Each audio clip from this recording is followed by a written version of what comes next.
DSC విషయంలో credit తీసుకోవడానికి ప్రయత్నించారు, మంచిదే. కానీ చంద్రబాబు గారు ఎన్నికల వేళ సూపర్ 6 అమలు చేస్తామని ప్రతి సభలో ఊదరగొట్టారు. మరి వాటి సంగతి ఏమిటి అని కాంగ్రెస్ పార్టీ ప్రశ్నిస్తుంది. సంవత్సరం రోజులు గడిచినా కూడా ఈ పథకాన్ని మేము పూర్తిగా అమలు చేశాము అని చెప్పుకునే పరిస్థితిలో తెలుగుదేశం పార్టీ కూటమి సర్కార్ ఒక విజయపత్రం లాంటిది రిలీజ్ చేసి దాంట్లో ఉచిత బస్సు ఏమో ఆగస్టు 15 నుంచి అంటున్నారు, రైతులకేమో ఇచ్చేస్తున్నామంటున్నారు, విద్యార్థులకేమో ఇచ్చేస్తున్నామంటున్నారు. కానీ ఇంతవరకు ఇచ్చింది ఎంత, అచీవ్ చేసింది ఎంత అంటే దాంట్లో ఏమీ కనిపించడం లేదు. మాకు అనుమానం ఎందుకు కలుగుతుంది అంటే ఉచిత బస్సులో భాగంగా ఉచిత బస్సు పథకం కిందనే తీసుకుంటే సంక్రాంతి అన్నారు, ఉగాది అన్నారు, ఇప్పుడు ఆగస్టు 15 అంటున్నారు. ఇలా వాయిదాలు వేసుకుంటూ పోతే ఏ పథకమైనా ఎప్పుడు అమలు అవుతుందో అర్థం కాని పరిస్థితిలో ఉంది. అయినా ఒక పార్టీ మేనిఫెస్టోలో ఈ వాగ్దానాలన్నీ ఫుల్ఫిల్ చేస్తాము మేము అధికారంలోకి వచ్చి అని చెప్తే, ఈ సందర్భంలో సూపర్ 6 లాంటిది చంద్రబాబు గారు ప్రతి సభలో ఊదరగొట్టిన సూపర్ 6 లాంటిది ఒక ముఖ్యమంత్రి అయిన తర్వాత అధికారంలోకి వచ్చిన తర్వాత ప్రజలు ఏం ఎక్స్పెక్ట్ చేస్తారు?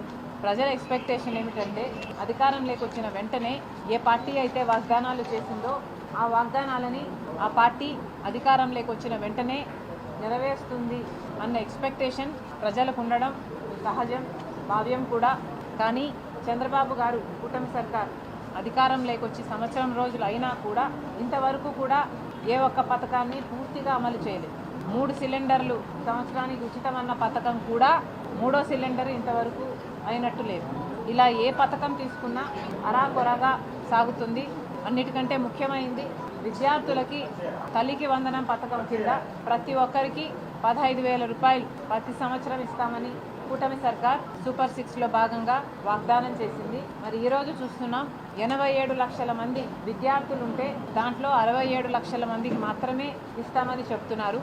అది కూడా ఎన్ని ఫేజ్లలో ఇస్తారో తెలియదు.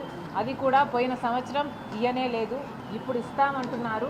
అది కూడా 15,000 ఇయ్యరట, అది కూడా 13,000 ఇస్తారట. తల్లికి వందనం పథకం కింద మొదటి రోజే అనౌన్స్మెంట్ వచ్చిన మొదటి రోజే 20 లక్షల మంది విద్యార్థులకి మోసం చేస్తున్నారు. ఇది భావ్యం కాదు. చంద్రబాబు గారు స్వయంగా చెప్పారు, ఒకరుంటే ఒకరికి, ఇద్దరుంటే ఇద్దరికి, ముగ్గురుంటే ముగ్గురికి, నలుగురుంటే నలుగురికి 15,000 ఇస్తామన్నారు. గుర్తుపెట్టుకోండి, మీరు చెప్పిన మాటలు గుర్తు తెచ్చుకోండి. 15,000 రూపాయలు విద్యార్థులందరికీ ఏ 20 లక్షల విద్యార్థులకైతే మీరు ఎగ్గొట్టాలని చూస్తున్నారో అలాంటి ప్రయత్నాలు చేయకుండా మొత్తం 87 లక్షల మంది విద్యార్థులకి తల్లికి వందనం పథకాన్ని 15,000 చొప్పున అమలు చేయాలని కాంగ్రెస్ పార్టీ డిమాండ్ చేస్తుంది. అలాగే రైతు భరోసా అని ఇంకొక సూపర్ 6, దాంట్లో 20,000 రూపాయలు ప్రతి రైతుకి ఇస్తామని చెప్పారు. దాంట్లో మొదటి సంవత్సరం ఇప్పటి వరకు ఇవ్వలేదు, ఈ సంవత్సరం ఇస్తామంటున్నారు. అది కూడా 14,000 రాష్ట్ర ప్రభుత్వం ఇస్తుందంట, 6,000 రూపాయలు కేంద్ర ప్రభుత్వం ఇస్తుందంట. కానీ రైతులు ఉన్నదేమో 93 లక్షల మంది రైతులు ఉంటే దాంట్లో ఐటీ కట్టే వాళ్ళు ఉన్నారు, లేదా అసలు వ్యవసాయం చేయని వాళ్ళు ఉన్నారు. ఆ లెక్క తీసేస్తే ఈ లెక్క ప్రకారమే 79 లక్షల మంది రైతులను తేల్చారు. మరి తర్వాత 8 రకాలుగా దాన్ని ఫిల్టర్ చేసుకుంటూ కేవలం 45 లక్షల మంది రైతులకు మాత్రమే ఈ రైతు భరోసాని మీరు అమలు చేస్తామని చెప్తున్నారు. మిగతా 33 లక్షల రైతుల సంగతి ఏమిటి అని కాంగ్రెస్ పార్టీ డిమాండ్ చేస్తుంది. ఏ పథకమైనా అమలు చేస్తారు అని ప్రజలు నమ్మి మిమ్మల్ని ఓట్లేస్తే మీరు ఆ పథకాన్ని కంప్లీట్గా ఫుల్ఫిల్ చేస్తారన్నది ప్రజల ఎక్స్పెక్టేషన్ అయినప్పుడు ఇలా అన్ని కత్తెరలు పెట్టడం భావ్యం కాదని కూటమి సర్కార్కి కాంగ్రెస్ పార్టీ హెచ్చరిస్తుంది. నిరుద్యోగ భృతి ఇస్తామన్నారు, 3,000 రూపాయలు. దాదాపు 50 లక్షల మంది బిడ్డలు ఉన్నారు. మీరు అధికారంలోకి వచ్చిన తర్వాత ఎన్ని ఉద్యోగాలు ఇచ్చారో ప్రజలకైతే కనిపించడం లేదు. ఒక డిఎస్సి చేయడం తప్పితే అది కూడా ఇంకా ఫుల్ఫిల్ అవ్వలేదు, అది కూడా వాళ్ళు ఇంకా ఉద్యోగాలు జాయిన్ కాలేదు. బట్ అది తప్పితే ప్రైవేట్ రంగంలోనైనా ఇంకో రంగంలోనైనా ఉద్యోగాలు కనిపించటం లేదు. 50 లక్షల మంది బిడ్డలు ఎదురు చూస్తున్నారు ఉద్యోగాలు వస్తాయని, లేదా నిరుద్యోగ భృతి ఇస్తారని. కనీసం నిరుద్యోగ భృతి ఈసారైనా 2014లో మీరు అధికారంలోకి వచ్చే ముందు కూడా ఈ వాగ్దానం చేశారు, నిరుద్యోగ భృతి ఇస్తామని. అప్పుడు నిలబెట్టుకోలేదు చంద్రబాబు గారు. ఈ నిరుద్యోగ భృతి గురించి ఇప్పుడు మాట్లాడడం లేదు. సూపర్ 6లో ఇది భాగమే కాదన్నట్టుగా ఉన్నారు. 3,000 రూపాయలు నిరుద్యోగ భృతి ప్రతి నెల ఇస్తామని చెప్పారు. కనీసం సూపర్ 6లో ఇది భాగం కానట్టే ఇప్పుడు వ్యవహరిస్తున్నారు. దీని మీద చంద్రబాబు గారు క్లారిటీ ఇవ్వాల్సిన అవసరం ఉంది. మహిళా శక్తి అని ఇంకొక పథకం చెప్పారు సూపర్ 6లో. ఆ పథకం కింద ప్రతి మహిళకు నెలకు 1500 రూపాయలు ఇస్తామన్నారు. అంటే ప్రతి సంవత్సరము 18 సంవత్సరాలు నిండిన మహిళకి 18,000 రూపాయలు ప్రతి సంవత్సరము ఇస్తామన్నది మీ వాగ్దానం అయితే దాదాపు 2 కోట్ల మంది మహిళలు దీనికి అర్హులవుతారు. మరి వీటి సంగతి ఎందుకు మాట్లాడటం లేదు? ఇది చాలా హై బడ్జెట్ స్కీమ్. కనీసం నోరు విప్పి దీని మీద ఒక్కసారి కూడా కమెంట్ చేయకపోవడాన్ని కాంగ్రెస్ పార్టీ తీవ్రంగా ఖండిస్తుంది. మహిళా శక్తిలో ప్రతి మహిళని ఒక మహాశక్తిగా తయారు చేస్తామని చంద్రబాబు గారు చెప్పారు. మరి ఎక్కడుంది ఆ మహిళా శక్తి అని కాంగ్రెస్ పార్టీ ప్రశ్నిస్తుంది చంద్రబాబు గారిని, కూటమి సర్కార్ని. ఇక 3 సిలిండర్లు ఉచితం అన్నారు. దాంట్లో ఇంకా ఒక సిలిండర్ బ్యాలెన్స్ అట్లనే ఉన్నట్టుంది. మహిళలకి ఉచిత బస్సు అని 6వ పథకం. ఈ పథకం కింద 30 లక్షల మంది మహిళలు ప్రతిరోజు బస్సులలో ప్రయాణిస్తున్నారు. వాళ్ళందరికీ లబ్ధి చేసిన వాళ్ళు అవుతారు. అంటే 30 లక్షల మంది మహిళలు మిమ్మల్ని రోజు మెచ్చుకుంటారు. ఇంత చిన్న పథకాన్ని అమలు చేయడానికి మీకు ఇన్ని నెలలు ఎందుకు పడుతుందో మాకు అర్థం కావటం లేదు. ఉచిత బస్సు పథకము ఒకవైపు తెలంగాణలోనైనా ఇంకోవైపు కర్ణాటకలోనైనా అధికారంలోకి వచ్చిన కాంగ్రెస్ పార్టీ అధికారంలోకి వచ్చిన కొన్ని నెలలకే అమలు చేయగలిగినప్పుడు ఇక్కడ ఎందుకంత కష్టమవుతుందో మాకైతే అర్థం కావటం లేదు. నెలకిది 350 కోట్లు ఖర్చు అయ్యే పథకం అనుకుంటా. ఇంత చిన్న పథకం కూడా చంద్రబాబు గారు హుటాహుటిన చేయలేకపోయారు. అంటే ఇక మిగతా పథకాలు అమలు చేసే ఉద్దేశం ఏమటుకు ఉంది అని ప్రజలకు అనుమానం వస్తుంది. దయచేసి ఈ పథకాన్ని వెంటనే అమలు చేయాలని కాంగ్రెస్ పార్టీ చంద్రబాబు గారిని, కూటమి సర్కార్ని డిమాండ్ చేస్తుంది. ఇవి కాకుండా సూపర్ 6లో కాని పథకాలు ఎన్నో ఉన్నాయి. 50 సంవత్సరాలకే ఎస్సీ, ఎస్టీ, బీసీ మైనారిటీలకి పెన్షన్ ఇస్తామని చెప్పారు. కానీ ఇంతవరకు దాని గురించి మాట్లాడటం లేదు. ఇది కాకుండా అతి ముఖ్యమైనది పిల్లలకి ఉద్యోగాలు, జాబ్ క్యాలెండర్ ఇస్తామన్నారు ప్రతి సంవత్సరము. దాని గురించి కూడా మాట్లాడటం లేదు.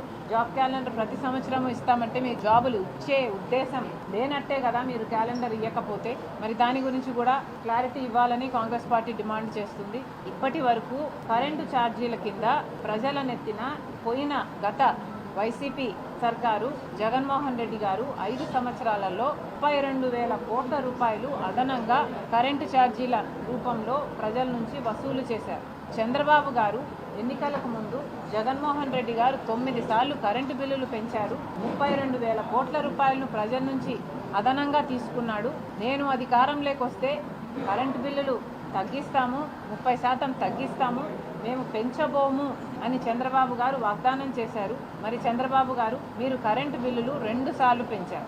ఒకసారి 6,000, ఇంకోసారి 11,000 కోట్ల రూపాయలు. అంటే ఇప్పటికే మొత్తానికి 17,000 కోట్ల రూపాయలను చంద్రబాబు గారు ప్రజలనెత్తిన కరెంటు బిల్లుల రూపంలో ప్రజలనెత్తిన మోపడం జరిగింది. 5 సంవత్సరాలలో వైసీపీ వాళ్ళు 32,000 కోట్లు మోపితే ఒకటే సంవత్సరంలో చంద్రబాబు గారు 17,000 కోట్ల రూపాయలు మోపేశారు.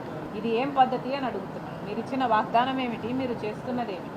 అప్పుల విషయానికి కూడా వస్తే మన రాష్ట్రం విడిపోయినప్పుడు 1,00,000 కోట్ల అప్పుతో మొదలైతే చంద్రబాబు గారు 5 సంవత్సరాలలో ఇంకో 4 లక్షల కోట్లు చేస్తే ఆ తర్వాత జగన్మోహన్ రెడ్డి గారు ఇంకొక 6 లక్షల కోట్లు అదనంగా చేసినట్టున్నారు. చంద్రబాబు గారు అధికారం లేకొచ్చి 1 సంవత్సరం అయిందో లేదో ఇప్పటికే చంద్రబాబు గారు 1,00,000 కోట్ల పైన అప్పు చేశారు. మరి ఈ రేట్లో పెంచుకుంటూ పోతే ఇంకా రాష్ట్రం మీద అప్పులు, ఇది అప్పుల రాష్ట్రంగా మారుతుంది. ఆంధ్ర రాష్ట్రం కాస్త దయచేసి దీని మీద ఆలోచన చేయాల్సిన అవసరం ఉంది. అప్పుల మీద బ్రేక్ వేయాల్సిన అవసరం ఉంది. చంద్రబాబు గారు ఇన్ని అప్పులు చేయడం భావ్యం కాదు. ఇంకోవైపు అమరావతి మన రాజధాని, కానీ మన రాజధాని కట్టాలి అన్నది, మనకు కేంద్రమే కట్టియాలి అన్నది విభజన హామీ. మరి అలాంటప్పుడు చంద్రబాబు గారు అప్పులు ఎందుకు తెస్తున్నాడో రాజధాని కోసము మాకు అర్థం కాని విషయం. జర్మనీ బ్యాంక్ అంటున్నారు, ఇంకోటి అంటున్నారు, 15,000 కోట్లు అంటున్నారు, ఇంకో చోట 10,000 కోట్లు అంటున్నారు, ఇంకో చోట 5,000 కోట్లు అంటున్నారు. అన్ని అప్పులుగా తెస్తున్నాం అంటున్నారు. కానీ వీటన్నిటికీ అప్పులుగా తెస్తే ఈ భారం అంతా మళ్ళా ప్రజల నెత్తినే పడుతుంది. భారం తీర్చాలి అంటే మళ్ళీ ఆ భూమిని అమ్మాలి. భూమిని అమ్మడానికి పెట్టుకున్నామా? అందుకు కాదు కదా మీరు భూమిని సేకరిస్తుంది. ఇది భావ్యం కానే కాదు. అసలు కూటమి సర్కార్ ఆలోచన చేసుకోవాలి. కాంగ్రెస్ పార్టీ మిమ్మల్ని సూటిగా ప్రశ్నిస్తుంది. బీజేపీకి ఎందుకు మద్దతు ఇస్తున్నారు?